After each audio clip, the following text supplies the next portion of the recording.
Hello everyone, welcome back to my channel SN biology classes.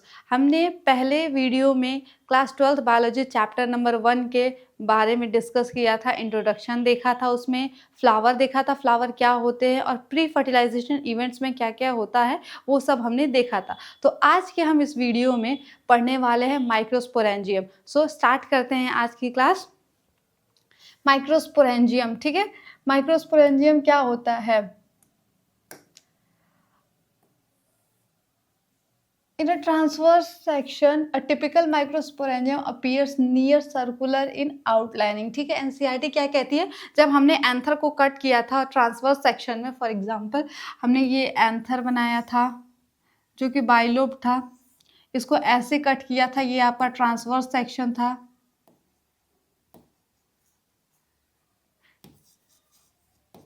जब हमने इसको transversely cut किया था तो उसके अंदर हम लोग देखे थे कि क्या क्या होता है। उसके अंदर थीका प्रेजेंट होता है, थीका के अंदर माइक्रोस्पोरेंजियम प्रेजेंट होता है। तो यहाँ पे माइक्रोस्पोरेंजियम की बात हो रही है। माइक्रोस्पोरेंजियम एनसीईआरटी कहते हैं कि वो बेसिकली कैसा है? सर्कुलर इन आउटलाइनिंग, ठीक है, वो सर्कुलर है, ठीक है। It is generally surrounded by 4 wall layer. ये कैसे सराउंडेड है? ये 4 वॉल लेयर से सराउंडेड है। देखते हैं कौन कौन सी लेयर है। The epidermis, endothecium, middle layer and the tapetum, ठीक है। सो ये 4 वॉल लेयर है आपकी माइक्रोस्पोरेंजियम की, ठीक है। पहला लेयर है एपिडर्मिस, मतलब एपिडर्मिस सबसे आउटर मोस्ट लेयर होगी, ठीक है। उसके बाद है इंडोथीशियम जो जस्ट बीनीथ, मतलब एपिडर्मिस के जस्ट नीचे प्रेजेंट होगी। फिर आपका मिडिल लेयर जो मिडिल में प्रेजेंट होती है, एंड द टेपेटम। टेपेटम आपकी सबसे लास्ट लेयर है और सबसे इनर लेयर है, ठीक है। फिर उसके बाद हम लोग देखते हैं the outer 3 wall layer perform the function of protection. NCERT कहती है कि जो आउटर 3 वॉल लेयर है, दैट इज आपका epidermis, endothecium and middle layer, ये तीनों लेयर प्रोटेक्शन का काम करती है, ठीक है। And help in dehiscence of anther to release the pollen. Anther के डेhiscence में ये हेल्प करती है। डेhiscence मतलब बर्स्ट, मतलब एंथर के फटने में, एंथर के बर्स्ट होने में और पॉलन को रिलीज करने में ये हेल्पफुल होती है, ठीक है। The inner most wall layer is tapetum. मैंने बताया था इनर मोस्ट लेयर कौन सी है? टेपेटम है, ठीक है। ये क्या करती है? It nourishes the developing pollen grains, ठीक है। जो पॉलन ग्रेन डेवलप हो रहे उसको क्या करते हैं? नरिशमेंट का उसका काम है नरिशमेंट प्रोवाइड करना। किसका? पॉलन ग्रेन्स को नरिशमेंट प्रोवाइड करना, ठीक है। Cells of the tapetum possess dense cytoplasm, ठीक है। जो टेपेटम की सेल्स होती है उनका साइटोप्लाज्म कैसा है? डेंस है, मतलब उसकी जो डेंसिटी है साइटोप्लाज्म की वो बहुत ही ज़्यादा डेंस है, ठीक है। Generally have more than 1 nucleus. Tapetum के पास कितने न्यूक्लियस होते हैं? मोर देन 1 न्यूक्लियस होते हैं। मोर देन 1 न्यूक्लियस कब होता है? जब न्यूक्लियस बार बार डिवाइड करता जाए और उसके ऊपर सेल वॉल ना बने, तो फिर वो मोर देन 1 न्यूक्लियस प्रेजेंट होता है ऐसे केस में, ठीक है। अब हम लोग देखेंगे when the anther is young, a group of compactly arranged homogeneous cells called a sporogenous tissue occupies the center of each microsporangium, ठीक है। जब एंथर यंग होता है, मतलब एंथर यंग हुआ है लेकिन अभी पॉलन ग्रेन उसमें बनना स्टार्ट नहीं हुआ है, ठीक है। A group of compactly arrange homogenous cells, एक compactly arrange homogenous cells present होता है जिसको हम लोग कहते हैं स्पोरोजेनस टिश्यू। स्पोरोजेनस टिश्यू हम लोग उसको बोलते हैं, ठीक है। Occupies the centre of each microsporangium. मैंने इसको ट्रांसवर्स कट किया था, सो ठीक है। ट्रांसवर्स कट करने के बाद कुछ ऐसा इसका स्ट्रक्चर आया था जो हर कॉर्नर पे एक एक थीका प्रेजेंट थे और थीका के अंदर आपका माइक्रोस्पोरेंजियम था, ठीक है। इस माइक्रोस्पोरेंजियम के अंदर स्पोरोजेनस यहाँ पे टिश्यू प्रेजेंट होंगे, ठीक है। इसी को ये कह रहा है कि sporogenous tissue occupies the centre of each microsporangium. Her microsporangium के अंदर एक आपका क्या बोलते हैं? माइक्रोस्पोरेंजियम स्पोरोजेनस टिश्यू प्रेजेंट होता है, ठीक है। अब हम लोग देखते हैं माइक्रोस्पोरोजेनेसिस क्या होता है, ठीक है ना। As the anther develop As the anther develop, the cells of sporogenous tissue undergo meiotic division। जब आपका एंथर डेवलप होता है तो जो स्पोरोजेनस टिश्यू के जो सेल्स होते हैं उनमें मियोटिक डिवीजन होता है टू फॉर्म माइक्रोस्पोर टेट्राड्स। वो फिर मियोटिक डिवीजन करके क्या फॉर्म करता है? माइक्रोस्पोर टेट्राड फॉर्म करता है, ठीक है। तो ये एनसीईआरटी में ये डायग्राम दिया है, हम लोग इसको डिस्कस करते हैं। ये माइक्रोस्पोरेंजियम का डायग्राम है। ए कह रहा है अ ट्रांसवर्स सेक्शन ऑफ,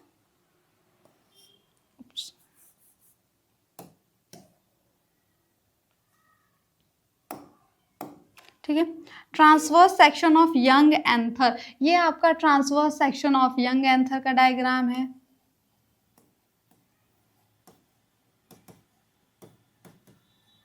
ये आपका यंग एंथर का डायग्राम है। ये एंथर के अंदर जो माइक्रोस्पोरेंजियम प्रेजेंट था ना, वो एक माइक्रोस्पोरेंजियम की बात कर रहा है।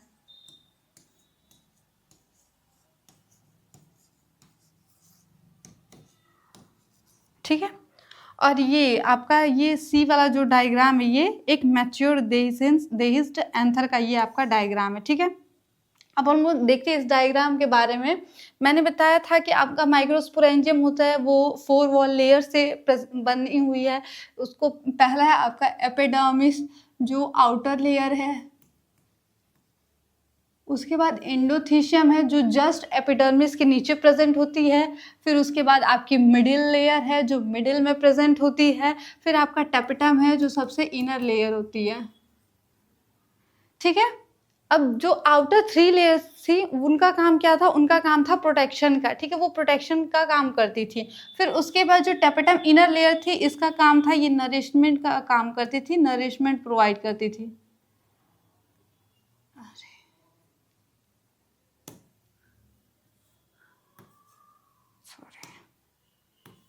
ये क्या करती थी? नरिशमेंट।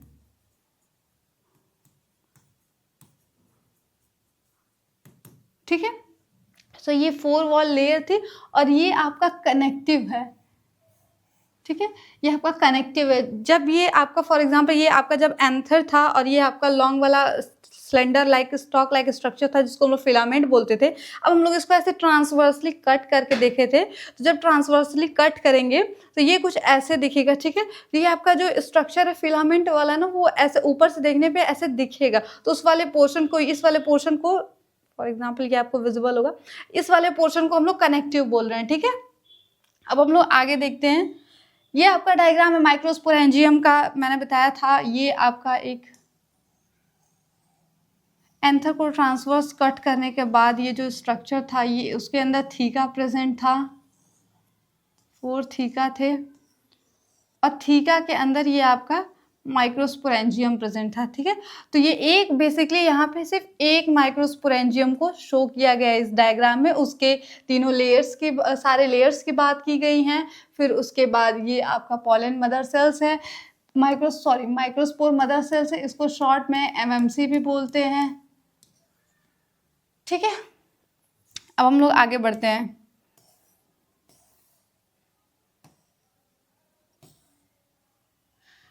ठीक है, as each cell of sporogenous tissue is capable of giving rise to a microspore tetrad। ये लाइन क्या कहती है? स्पोरोजेनस टिश्यू के बारे में हम लोगों ने बात किया था। स्पोरोजेनस टिश्यू फिर ये आगे फर्दर क्या करेंगे? पॉलन ग्रेन्स बनाएंगे। तो ये क्या है कि जो स्पोरोजेनस टिश्यू का मतलब जो हर एक सेल, मतलब एक सिंगल सेल भी कैपेबल होता है किसमें? माइक्रोस्पोर टेट्राड बनाने में। ठीक है, each one is potential pollen.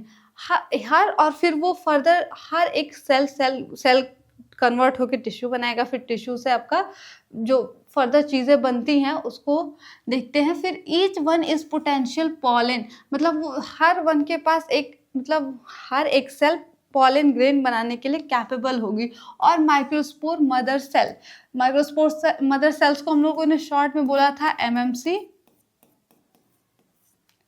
ठीक है, तो हर एक सेल पोटेंशियल क्या बनाने के लिए? पॉलन ग्रेन बनाने के लिए। And microspore mother cells. ठीक है, the formation of microspore from a pollen mother cells through meiosis is called microsporogenesis. ठीक है, ये क्या कह रहा है कि जो माइक्रोस्पोर का फॉर्मेशन होता है पॉलन मदर सेल से ना, मतलब पॉलन मदर सेल से बनता है आपका माइक्रोस्पोर। थ्रू किसके थ्रू बनता है? मियोसिस प्रोसेस के थ्रू बनता है। उसको हम लोग माइक्रोस्पोरोजेनेसिस कहते हैं। ठीक है ना, the process of formation of microspore from a pollen mother cells, ठीक है ना। माइक्रोस्पोर कहाँ से फॉर्म हो रहा है, पॉलन मदर सेल से। उसको, उस प्रोसेस को हम लोग क्या बोलते हैं, माइक्रोस्पोरोजेनेसिस बोलते हैं, ठीक है ना। The microspore as they are form, जैसे माइक्रोस्पोर फॉर्म होता है, are arrange in cluster of 4 cells. Cluster मतलब गुच्छा, ठीक है, क्लस्टर मतलब झुंड टाइप का बना लेते हैं, ठीक है। तो माइक्रोस्पोर जब फॉर्म होता है तो वो अरेंज हो जाता है 4 सेल के क्लस्टर में, और वो फॉर्म करता है माइक्रोस्पोर टेट्राड, ठीक है। उसको हम लोग क्या बोलते हैं, माइक्रोस्पोर टेट्राड बोलते हैं, ठीक है।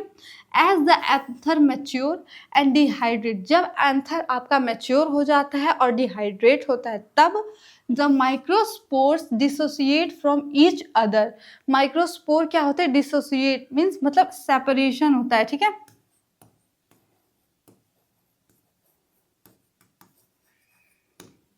ठीक है, जब आपका एंथर मैच्योर हो जाता है एंड डिहाइड्रेट होता है, तब क्या होता है, आपका microspore dissociate from each other, एक दूसरे से अलग होते हैं, and develop into pollen grains. क्या डेवलप हो, क्या करते हैं, पॉलन ग्रेन्स डेवलप करते हैं, ठीक है। इनसाइड एक microsporangium several thousand of microspore और पॉलन ग्रेन्स आर फॉर्म, ठीक है। हर माइक्रोस्पोरेंजियम के अंदर थाउजेंड्स ऑफ माइक्रोस्पोर और पॉलन ग्रेन्स फॉर्म होते हैं, ठीक है। मतलब हर एक माइक्रोस्पोरेंजियम के अंदर 1000 नंबर ऑफ माइक्रोस्पोर या फिर आपके पॉलन ग्रेन्स बनते हैं, ठीक है। That are release with dehiscence of anther, और रिलीज होते हैं एंथर जब बर्स्ट होता है तब, ठीक है। जब एंथर फटेगा तब पॉलन ग्रेन आपका रिलीज होगा वहां से, ठीक है।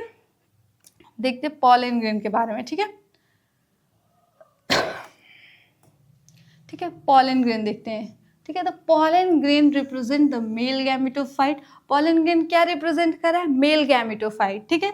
If you would touch the open anther of hibiscus और any other flower, you will find to deposition of yellowish powder pollen grain. अगर हम लोग हिबिस्कस का फ्लावर लेते हैं, उसको टच करते हैं, तो उसके ऊपर जो येलोइश आपका सब्सटेंस हमारे हैंड में लग जाता है ऊपर, वो पाउडरी पॉलन ग्रेन्स ही होता है, ठीक है। हम लोग पॉलन ग्रेन्स के बारे में पढ़ रहे थे, ठीक है। Pollen grains are generally spherical, measuring about 25 to 50 micrometres in diameter, ठीक है। पॉलन ग्रेन्स जनरली कैसा होता है, स्फेरिकल होता है, ठीक है। और उसका डायमीटर कितना होता है, 25 to 50 माइक्रोमीटर्स, ठीक है। 25 to 50 माइक्रोमीटर होता है इसका डायमीटर, ठीक है। It has prominent 2 layered wall, ठीक है। पॉलन ग्रेन की प्रोमिनेंट कैसे, कितनी लेयर वॉल होती है, 2 लेयर वॉल होती है, जिसको हम लोग the hard outer layer called exine is made up of sporopollenin, ठीक है। जो आउटर वन लेयर होती है वो आपकी एक्साइन होती है, और जो इनर लेयर होती है वो इंटाइन होती है, ठीक है। और जो आउटर लेयर होती है वो कैसी होती है, हार्ड होती है, और किसकी बनी हुई होती है, मेड अप ऑफ स्पोरोपोलेनिन, ठीक है। स्पोरोपोलेनिन की बनी हुई होती है, ठीक है। ये which is one of the most resistant organic material known, ठीक है। जो सबसे ज्यादा रेजिस्टेंट ऑर्गेनिक मटेरियल जाना जाता है, ठीक है। मतलब ये मतलब ज्यादा हाई टेम्परेचर पे भी ये जल्दी डिग्रेड नहीं होती है ये, ठीक है। It can withstand with high temperature and strong acid and alkali, ठीक है। मैंने बताया ना, ये high temperature even strong acid and alkali पे भी ये आपका सर्वाइव कर जाती है, ये जल्दी डिग्रेड नहीं होती है, ठीक है। No enzyme that degrades sporopollenin is so far known. अभी तक ऐसा कोई एंजाइम नहीं है जाना गया है जो स्पोरोपोलेनिन को डिग्रेड कर सके, ठीक है। Pollen grain exine has prominent aperture called germ pores. ये आपका पॉलन ग्रेन जो है उसके जो प्रोमिनेंट अपर्चर स्ट्रक्चर होते हैं, जिसको हम लोग क्या बोलते हैं, जर्म पोर बोलते हैं, ठीक है। वेयर स्पोरोपोलेनिन इज एब्सेंट, जहाँ पे स्पोरोपोलेनिन का क्या होता है, आपका एब्सेंट होता है, मतलब स्पोरोपोलेनिन प्रेजेंट नहीं होता है जर्म पोर के पास, ठीक है। Pollen grains are well preserved as fossil because of presence of sporopollenin. Pollen grains को हम लोग एक फॉसिल के तौर पे भी इसको प्रिजर्व करके रख सकते हैं, क्यों, क्योंकि स्पोरोपोलेनिन की वजह से। स्पोरोपोलेनिन एक ऐसा मतलब रेजिस्टेंस मटेरियल है, ऑर्गेनिक मटेरियल है, जो आपका डिग्रेड जल्दी नहीं होता, तो ये लॉन्ग टाइम तक भी सर्वाइव कर सकता है, ठीक है। The exine exhibit a fascinating array of patterns and design, ठीक है। एक्साइन के पास क्या है, एक फैसिनेटिंग मतलब ब्यूटीफुल सा पैटर्न एंड डिजाइन होती है, ठीक है। अब हम लोग बात करते हैं इनर लेयर की, जो आपकी है इंटाइन, ठीक है। आउटर वन थी एक्साइन और inner one is intine. The inner wall of pollen grain is called intine, ठीक है। तो पॉलन ग्रेन की जब हम लोग इनर वॉल को क्या बोलते हैं, इंटाइन बोलते हैं, ठीक है। अब देखते हैं ये कैसी होती है। It is thin and continuous layer. ये थिन होती है और कॉन्टिन्यूअस लेयर है, made up of cellulose and pectin. ये किसकी बनी हुई होती है, सेलुलोज और पैक्टिन की ये लेयर बनी हुई होती है, ठीक है। The cytoplasm of pollen grain is surrounded by a plasma membrane. जो पॉलन ग्रेन का साइटोप्लाज्म है वो किससे सराउंडेड है, प्लाज्मा मेम्ब्रेन से सराउंडेड है, ठीक है। When the pollen grain is mature it contain two cell, the vegetative cell and the generative cell, ठीक है। जब पॉलन ग्रेन आपका मैच्योर हो जाता है तो वो क्या कंटेन करता है, दो टाइप्स ऑफ सेल कंटेन करता है। पहला वन है आपका वेजिटेटिव सेल एंड दूसरा है आपका जनरेटिव सेल, ठीक है। The vegetative cell is bigger, has abundant food reserve and large irregularly shaped nucleus, ठीक है। आपका जो वेजिटेटिव सेल है वो कैसा है, बिगर है, बड़ा है एंड हैज अबंडेंट फूड, इसके पास फूड रिजर्व भी बहुत अच्छा खासा अमाउंट में है। And large irregularly shaped nucleus, इसका न्यूक्लियस कैसा है, इरेगुलर इन शेप है, मतलब इसका न्यूक्लियस नॉर्मल शेप में नहीं है, मतलब इरेगुलर शेप, उसकी साइज और शेप इरेगुलर है, ठीक है। The generative cell is a small, generative cell कैसा होता है आपका, स्मॉल होता है, floats in cytoplasm of vegetative cell. तो आपका जो जनरेटिव सेल है वो स्मॉल होता है और वेजिटेटिव सेल के साइटोप्लाज्म में ये फ्लोट करता है, मतलब तैरता रहता है, ठीक है। इस डायग्राम में आप देख सकते हैं ये आपका वेजिटेटिव सेल है और ये आपका जनरेटिव सेल है, ठीक है। वेजिटेटिव सेल के अंदर आपका जनरेटिव सेल प्रेजेंट है, तो ये लाइन वही कहती है कि आपका जो जनरेटिव सेल है वो small and float in the cytoplasm of vegetative cell. ये वेजिटेटिव सेल के साइटोप्लाज्म में फ्लोट करता है जनरेटिव सेल, ठीक है। It is spindle shaped with dense cytoplasm, इसका शेप कैसा है, स्पिंडल शेप है, ठीक है। और साइटोप्लाज्म कैसा है, इसके पास डेंस साइटोप्लाज्म है एंड अ न्यूक्लियस, ठीक है। और इसके पास एक न्यूक्लियस है, ठीक है। In over 60% of angiosperm, pollen grains are shed at this two-cell stage, ठीक है। 60% एंजियोस्पर्म प्लांट में क्या होता है कि ये आपका पॉलन है, ये आपका आउटर एक्साइन लेयर है, ये आपका इंटाइन है, ठीक है। और ये आपका क्या है, वेजिटेटिव सेल है और ये आपका जनरेटिव सेल है, ठीक है। इसके अंदर आपका ये न्यूक्लियस प्रेजेंट है, ठीक है। तो इसमें क्या होता है, 60% एंजियोस्पर्म प्लांट में ये आपका, ठीक है, ये आपका पॉलन ग्रेन है, ठीक है। ये आपका वेजिटेटिव सेल है और ये आपका जनरेटिव सेल है, ठीक है। ये पॉलन ग्रेन का स्ट्रक्चर था, इसको हम लोग क्या बोलते हैं, टू सेल्ड स्टेज बोलते हैं। ये आपका टू सेल्ड स्टेज है। तो ये लाइन बेसिकली यही कह रही है कि 60% एंजियोस्पर्म प्लांट में क्या होता है कि पॉलन ग्रेन शेड मतलब झड़ जाते हैं, मतलब टू सेल्ड स्टेज, ये सेकंड स्टेज है। ये क्या है, ये सब एंथर के अंदर ये सारा प्रोसेस चल रहा है, ठीक है। जब ये यहाँ तक आपका पॉलन ग्रेन पहुँचेगा इस स्टेज तक, तो ये क्या होता है कि ये शेड हो जाता है, झड़ जाता है, उड़ जाता है और फिर उसके बाद कहाँ लैंड करता है, स्टिग्मा पे जाके लैंड करता है, ठीक है। Celled at this stage. In the remaining species, the generative cell divide mitotically to give rise to the two male gametes before pollen grain are shed. 3 cell stage. इसमें क्या होता है, ठीक है। इसमें बोल रहा था, अब बोल रहा है कि 60% में तो टू सेल्ड स्टेज में पॉलन ग्रेन झड़ रहा है, तो बाकी के 40% में क्या होगा, ठीक है। तो बाकी के 40% में देखते हैं क्या होगा, ठीक है। ये आपका पॉलन ग्रेन है,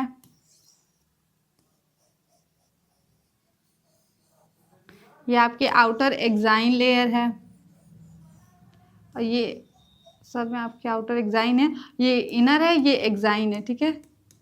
एक्साइन है, ये इंटाइन है, मैं शॉर्ट फॉर्म यूज कर रही हूँ, ठीक है। सो ये आपका एक बेसिकली पॉलन है, ये डिवाइड करता है और डेवलप करता है two cell stage, two celled stage, ठीक है, जिसमें ये आपका वेजिटेटिव सेल होता है,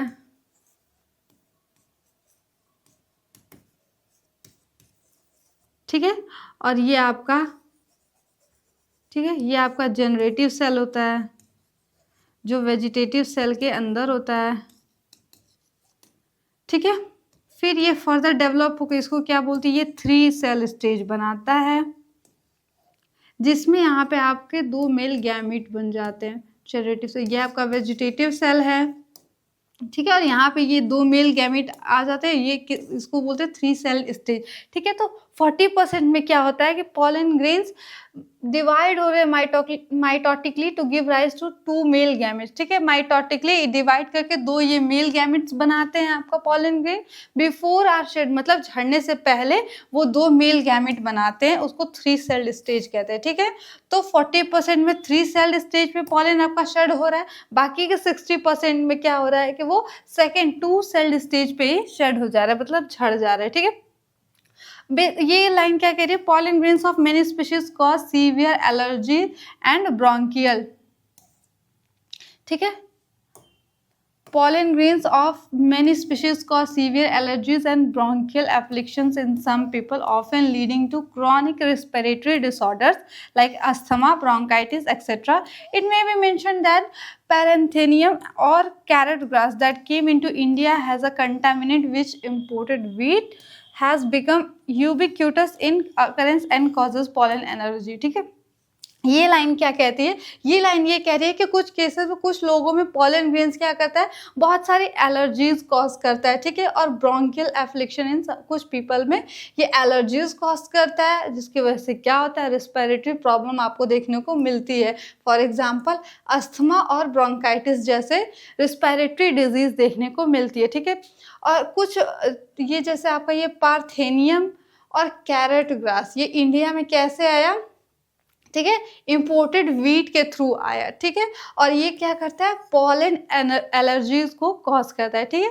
सो आज के लिए इतना ही, अब हम लोग मिलते हैं नेक्स्ट वीडियो में नेक्स्ट टॉपिक के साथ।